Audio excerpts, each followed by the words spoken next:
السلام علیکم دوستو، اس سے پہلے جو دو قسطیں آپ نے دیکھی اس میں یہ بتایا گیا کہ رسول اللہ صلی اللہ تعالیٰ علیہ وسلم کی ولادت کی صحیح تاریخ کیا ہے۔ 8 ربیع الاول، 10 ربیع الاول، 2 ربیع الاول یا پھر 12 ربیع الاول۔ اس کی تفصیل کے لیے آپ ان ویڈیوز کو دیکھ سکتے ہیں۔ آپ کی سہولت کے لیے وہ ویڈیو اس ویڈیو کے اینڈ میں آپ کو مل جائے گا۔ اس میں یہ بات کرتے ہیں کہ محفل میلاد کے بارے میں بعض مدعیان علم و دانش کی غلط اندیشیاں، یعنی محفل میلاد کے بارے میں بعض ایسے لوگ جو اپنے آپ کو علم اور دانش والا سمجھتے ہیں، ان کی غلط سوچ کیا ہے، یہ علامہ پیر کرم شاہ ازہری صاحب اس عنوان کے تحت بیان کرنے والے ہیں۔ فرماتے ہیں بعض مدعیان علم و دانش، یعنی بعض ایسے لوگ جن کو یہ گمان ہے کہ وہ علم والے ہیں، فرزندان اسلام کے ان مظاہر تشکر و مسرت کو دیکھ کر غصے سے بے قابو ہو جاتے ہیں جو ہم عید میلاد النبی صلی اللہ تعالیٰ علیہ وسلم کے موقع پر کرتے ہیں، اور اللہ تعالیٰ کے ان شکر گزار بندوں پر طعن و تشنیع کے تیروں کی موصلہ دھار بارش کر دیتے ہیں۔ کیا ان حضرات نے کبھی اس فرمان الہی کا بدقت نظر مطالعہ فرمایا ہے؟ قل بفضل اللہ وبرحمتہ فبذلک فلیفرحوا هو خیر مما یجمعون۔ اے حبیب، آپ فرمائیے اللہ کا فضل اور اس کی رحمت، اور پس چاہیے کہ اس پر خوشیاں منائیں، یہ بہتر ہے ان تمام چیزوں سے جس کو وہ جمع کرتے ہیں۔ سورہ یونس آیت نمبر 58۔ اس آیت کریمہ میں حکم دیا جا رہا ہے کہ جب اللہ کا فضل اور اس کی رحمت ہو تو منہ بسور کر نہ بیٹھ جایا کرو، اپنی ہانڈیوں کو اوندھا نہ کر دیا کرو، جو چراغ جل رہا ہو اس کو نہ بجھا دیا کرو، کیونکہ یہ اظہار تشکر نہیں بلکہ کفران نعمت ہے،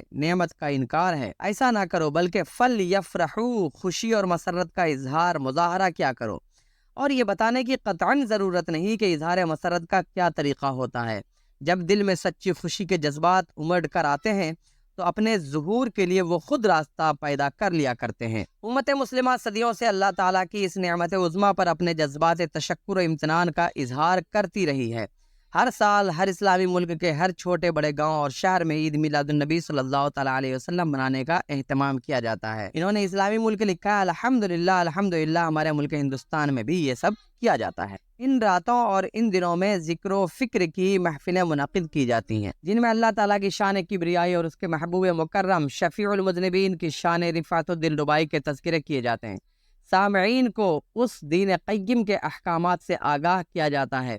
علماء تقریریں کرتے ہیں، ادبا مقالے پڑھتے ہیں، شعراء اپنے منظوم کلام سے اظہار عقیدت و محبت کرتے ہیں۔ صلاۃ و سلام کی روح پرور صداؤں سے ساری فضا معطر اور منور ہو جاتی ہے۔ اہل خیر کھانے پکا کر غرباء و مساکین میں تقسیم کرتے ہیں، صدقہ و خیرات سے ضرورت مندوں کی جھولیاں بھر دیتے ہیں۔ یوں محسوس ہوتا ہے کہ گلشن اسلام میں اثر نو بہار آ گئی ہے۔ امام ابو شامہ جو امام نووی شارح صحیح مسلم کے استاذ الحدیث ہیں، فرماتے ہیں من احسن ما ابتدع فی زماننا ما یفعل کل عام فی اليوم الموافق لیوم مولدہ صلی اللہ علیہ وسلم من الصدقات والمعروف واظہار الزینت والسرور فإن ذلك مع ما فيه من الإحسان للفقراء مشعر بمحبة النبي صلى الله عليه وسلم وتعظيمه في قلب فاعل ذلك وشكرا لله تعالى على ما من به من إيحاد رسول الله صلى الله تعالى عليه وسلم الذي أرسله رحمة للعالمين۔ ہمارے زمانے میں جو بہترین نیا کام کیا جاتا ہے وہ یہ ہے کہ لوگ ہر سال حضور صلی اللہ تعالیٰ علیہ وسلم کے میلاد کے دن صدقات اور خیرات کرتے ہیں اور اظہار مسرت کے لیے اپنے گھروں اور کوچوں کو آراستہ کرتے ہیں، سنوارتے ہیں، سجاتے ہیں، کیونکہ اس میں کئی فائدے ہیں۔ فقراء مساکین کے ساتھ احسان اور مروت کا برتاؤ ہوتا ہے۔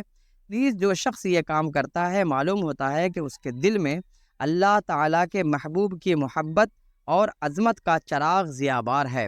اور سب سے بڑی بات یہ ہے کہ اللہ تعالیٰ نے اپنے رسول کریم صلی اللہ تعالیٰ علیہ وسلم کو پیدا فرما کر اور حضور کو رحمت للعالمین کی خلعت فاخرہ پہنا کر مبعوث فرمایا ہے، اور یہ اللہ تعالیٰ کا اپنے بندوں پر بہت بڑا احسان ہے جس کا شکریہ ادا کرنے کے لیے اس بہجت و مسرت کا اظہار کیا جا رہا ہے۔ السیرۃ الحلبیہ جلد 1 صفحہ نمبر 80۔ ایک دوسرے محدث امام سخاوی کا ارشاد بھی ملاحظہ فرمائیں۔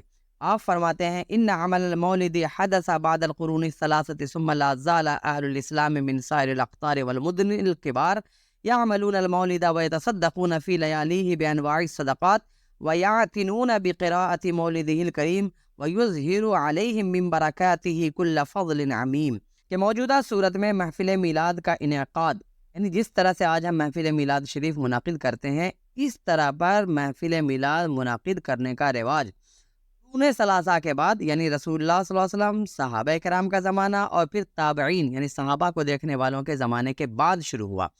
پھر اس وقت سے تمام ملکوں اور تمام بڑے شہروں میں اہل اسلام میلاد شریف کی محفلوں کا انعقاد کرتے رہے ہیں۔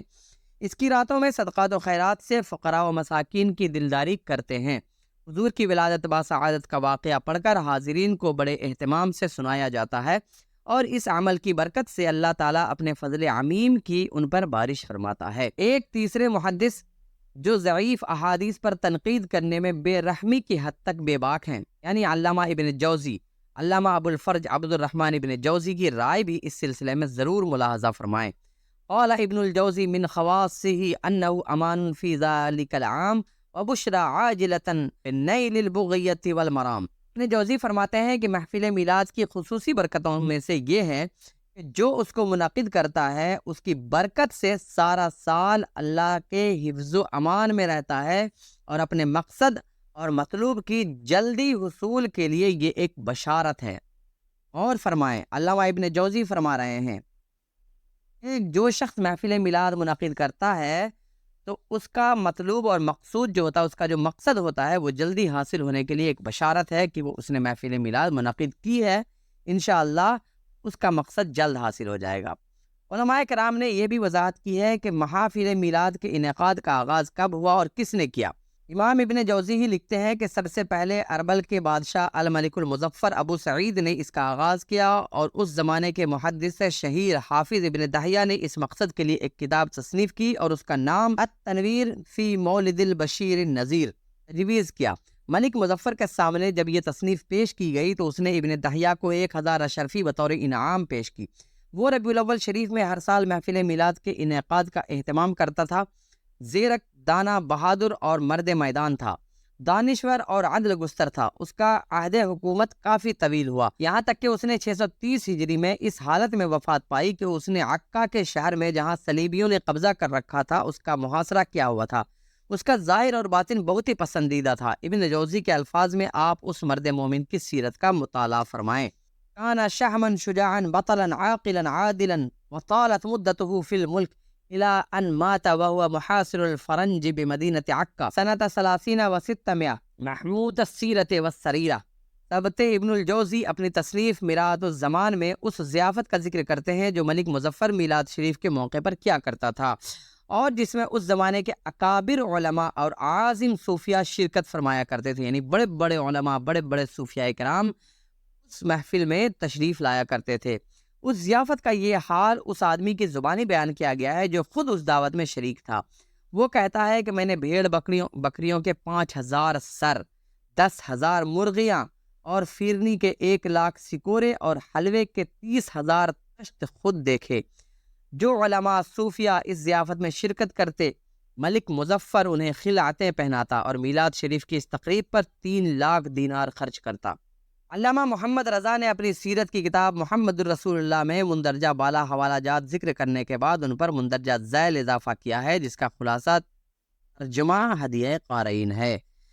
جزائر کے سلطان ابو حمو موسیٰ بڑے اہتمام اور اجلال کے ساتھ شب میلاد منایا کرتے تھے، جس طرح مغرب کے سلاطین اور اندلس کے خلفاء اس زمانے میں یا اس سے پہلے اس تقریب سعید کا اہتمام کیا کرتے تھے۔ سلطان تلمسان کی ایک تقریب میلاد کا آنکھوں دیکھا حال الحافظ سیدی ابو عبداللہ التنسی نے راح الارواح کتاب میں تحریر کیا ہے۔ لکھتے ہیں، تلمسان الجزائر کا ایک شہر ہے جو وہاں کی مشہور غلہ منڈی بھی ہے۔ ابو حموش شب میلاد مصطفیٰ صلی اللہ تعالیٰ علیہ وسلم کو اپنے دارالحکومت تلمسان میں بہت بڑی دعوت کا اہتمام کیا کرتے تھے، جس میں خاص و عام سب لوگ مدعو ہوتے تھے۔ جلسہ گاہ میں ہر طرف قیمتی قالین بچھے ہوئے، ان پر گو تکیے لگے ہوئے اور بڑی بڑی شمعیں جو دور سے ستون کی طرح نظر آتی تھیں، اور دسترخوان، انگیٹھیاں جن میں خوشبو سلگ رہی ہوتی تھیں۔ یوں محسوس ہوتا تھا کہ خالص پگھلا ہوا سونا انڈیلا جا رہا ہے۔ تمام حاضرین کو رنگ برنگے لذیذ کھانے پیش کیے جاتے تھے۔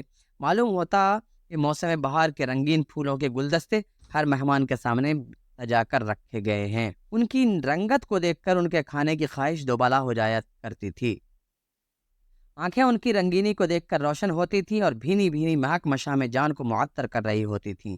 تمام لوگوں کو درجہ بدرجہ بٹھایا جاتا تھا، یعنی جیسے جس کیٹیگری کے لوگ ہوتے تھے اسی اعتبار سے ان کو بٹھایا جاتا تھا، یہ نہیں ہوتا تھا کہ علماء کے ساتھ ساتھ جاہلوں کو ایک ساتھ بٹھا دیا جاتا تھا۔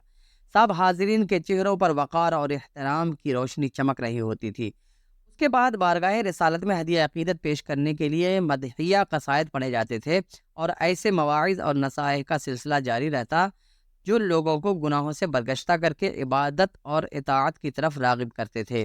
یہ سارے کام اس ترتیب سے ہوتے کہ حاضرین کو قطعاً تھکاوٹ یا اکتاہٹ کا احساس نہ ہوتا۔ اس روح پرور تقریب کے مختلف پروگراموں کو سن کر دلوں کو راحت ہوتی اور نفوس کو مسرت حاصل ہوتی۔ سلطان رضوان اللہ تعالی علیہ کے قریب شاہی خزانہ رکھا ہوتا جس کو ایک رنگ برنگی یمنی چادر سے ڈھانپا ہوا ہوتا۔ رات کے گھنٹوں کے برابر اس میں دروازے ہوتے، جب ایک گھنٹہ گزرتا تو اس دروازے پر اتنی چوٹیں لگتی جتنے بجے ہوتے۔ دروازہ کھلتا اور ایک خادمہ نکلتی جس کے ہاتھ میں انعامات لینے والوں کی فہرست ہوتی۔ سلطان اس کے مطابق انعام تقسیم کرتا اور یہ سلسلہ صبح کی اذان تک جاری رہتا۔ ہماری یہ سیرت نگار اپنے زمانے کے حالات بھی لکھتے ہیں کہ مصر میں کس اہتمام سے عید میلاد کا جشن منایا جاتا ہے۔ انشاءاللہ تعالیٰ اس کے بعد کی کلپ میں ہم یہ جانیں گے کہ جو لوگ عید میلاد النبی صلی اللہ تعالیٰ علیہ وسلم کو بدعت کہتے ہیں، بولتے ہیں غلط چیز ہے، عید میلاد النبی نہیں منانا چاہیے، تو حقیقت کیا ہے اس بارے میں ہم انشاءاللہ تعالیٰ اگلی کلپ میں ضرور جانیں گے۔ آپ سے گزارش ہے کہ اگر آپ چینل پہ نئے ہیں تو چینل کو ضرور سبسکرائب کریں اور گھنٹی پر آل کا نشان ضرور دبائیں تاکہ آنے والا کلپ آپ کے سامنے آ سکے، اور اس ویڈیو کو ضرور لائک اور شیئر کر دیں۔ السلام علیکم ورحمۃ اللہ وبرکاتہ۔